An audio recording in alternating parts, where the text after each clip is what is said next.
नमस्कार भाई लोग। और कैसा है आप लोग? मस्त है ना?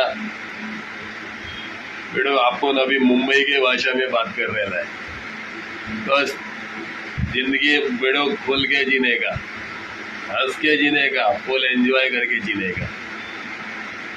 अभी बेटो जिंदगी का कोई ठिकाना नहीं, कब किस वक्त इंसान टपक जाए कोई गारंटी नहीं। इसके लिए बेटो हंस के रहने का, मस्त रहने का। नो मलेरिया, नो बुखार, डायरेक्ट अटैक का जुगाड़। समझ रहे ना भाई लोग अपन क्या बोल रहे हैं? हंस के रहने का, मस्त रहने का, टेंशन लेने का नहीं। ओके दोस्त, अभी अपन चलता है। अभी अपना लाइफ बहुत है भाई, इसलिए तुम लोग अपना देखो कैसा जिंदगी जीने का है। अपन तो खुल के जीता है भाई लोग। अच्छा बेटो चलता है।